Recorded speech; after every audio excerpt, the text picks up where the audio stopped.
En pleine forme. Mais je vois, j'entends votre ton depuis que je vous entends. C'est bien.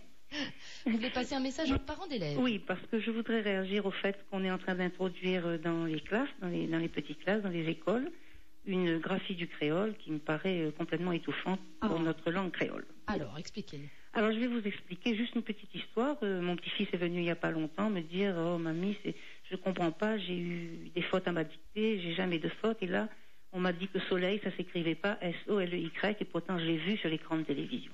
Ouais. Et ben voilà. Pour commencer, je parle pas du coq K-O-K, du canard avec un K, de doigt des W-A, enfin c'est insupportable.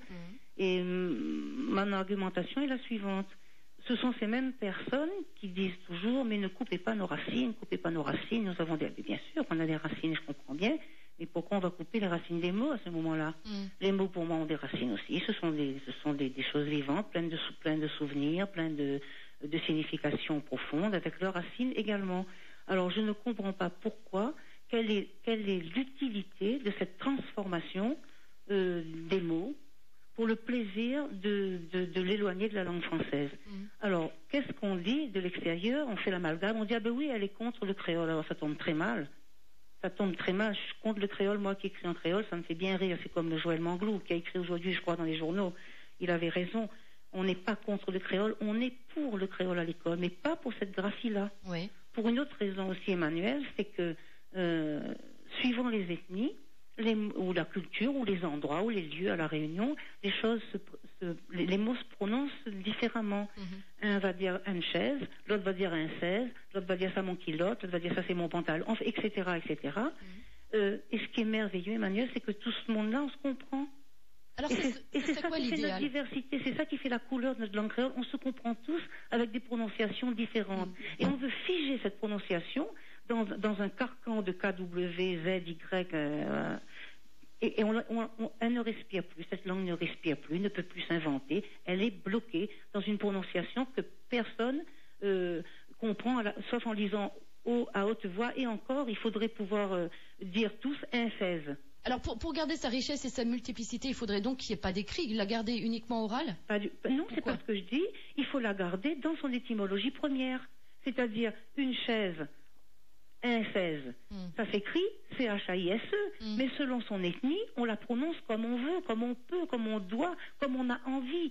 Et le merveilleux, c'est que ça reste comme ça. Et on se comprend tous.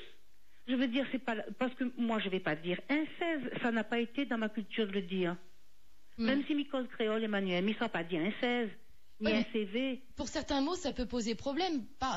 Par exemple, le mot cœur en français, C-O-E dans l'eau, U-R. Oui. En créole, on dit loquer. Mais si on écrit C-E-R, ça va faire serre. Eh bien sûr. Comment on fait alors? Eh bien, je sais pas comment on met un K? Eh bien, je sais pas. Mais on laisse cœur comme il est, et chacun dans son ethnie, dans sa prononciation, dans sa culture, comme il veut, le prononce. Pourquoi on irait écrire un doigt D-W-A, Emmanuel? Pourquoi? Je voudrais qu'on m'explique pourquoi. Pourquoi? Puisque ce mot a une racine, comme tant d'autres. L'autre jour aussi, une petite élève qui t'avait, une petite fille, elle avait écrit le pêcheur a pêché 2 poissons, elle a écrit poison, bien évidemment, c'était sur l'écran de RFO, poison. Où on va? Alors qu'on vient de dire qu'il y a plus d'illettrisme à La Réunion qu'il y a 10 ans, qu'il y a 15 ans, d'après un sondage. Alors, l'amalgame veut qu'on dise, ah ben oui, tous ces gens-là sont contre le créole à l'école. Je suis pour le créole à l'école.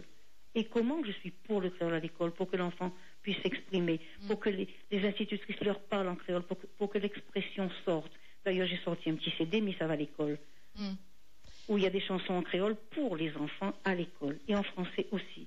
Mais c'est cette graphie qui me fait peine, parce que c'est en train d'embrouiller la tête de nos enfants. Ils savent plus comment écrire soleil, si c'est L-E-Y ou si c'est pas comment écrire un canard, s'ils vont mettre un K. Et vous pensez que ça peut avoir des conséquences négatives sur l'apprentissage du français? Il y en a déjà eu. J'ai eu 2 exemples devant moi, là. Il y en a un qui a écrit poison pour poisson, l'autre qui a écrit soleil L-E-Y, et puis j'en passe, il doit y en avoir d'autres. Mais figurez-vous, Emmanuel, que comment vous dire, il y a beaucoup d'instituteurs qui ne sont pas d'accord avec cette graphie. Alors je ne comprends pas comment des conventions puissent être signées comme ça, sans avoir consulté la population, les syndicats de parents d'élèves, je comprends pas. Ça a été signé, alors c'est parti dans les écoles, et on voit écrit sur le tableau n'importe quoi, moins MWIN. Pauvres enfants, pauvre langue créole qui va s'étouffer, se scléroser dans une prononciation unique, qui n'est pas du tout son propre, dans quelque chose d'un amalgame complètement sclérosé. Voilà mon analyse. Au lieu de laisser cette langue respirer, s'inventer comme elle l'a toujours fait. Et puis, il y a des mots pour lesquels on va faire un lexique, comme tout à l'heure, so manqué. Je suis d'accord qu'il y a des mots qui se sont créolisés complètement. Ceux-là, on va les mettre en évidence, au contraire. Au contraire, on va les faire vivre pour ne pas les oublier. Mais ce n'est pas une raison pour aller sur tout le dictionnaire et aveugler complètement la racine du français, faire cette déchirure avec le français pour l'en éloigner complètement, alors qu'il y a 99% des mots qui viennent du français. Est-ce que vous avez discuté de ça avec Daniel Waro, qui lui, si je ne dis pas de bêtises, est un fervent partisan du KW Daniel m'a dit, chacun y fait comme il veut. Bon, c'est déjà pas mal. Chacun y fait comme il veut. Voilà. Bon, ben, chacun fait comme il veut, mais de là à aller enseigner dans cette graphie-là, c'est pas du tout chacun y fait comme il veut. Ça veut dire qu'on va l'imposer. Bien. Daniel était beaucoup plus féroce avant. Maintenant, il a dit, chacun y fait comme il veut. Je suis d'accord avec lui. Chacun y fait comme il veut. D'accord, on ne va pas empêcher les gens d'inventer n'importe quoi. Mais de là à l'introduire dans les écoles, je suis pas d'accord. Je suis pas d'accord. Bien. On n'est pas d'accord. Après, bon, on a dit, mais gagne pas cause créole, mon fait rire. Voilà la preuve. Hein. Ouais. Alors, le poison qui bec sur le tard, le poison, c'est ce qu'ils sont en train de mettre dans la langue créole, hein, entre nous soit dit. Emmanuel, bonne journée. Merci à vous, Dites Jacqueline. aux parents de réagir de ma part. Très bien. Allez. Merci et bonne journée à vous. Bye bye. À bientôt, Jacqueline.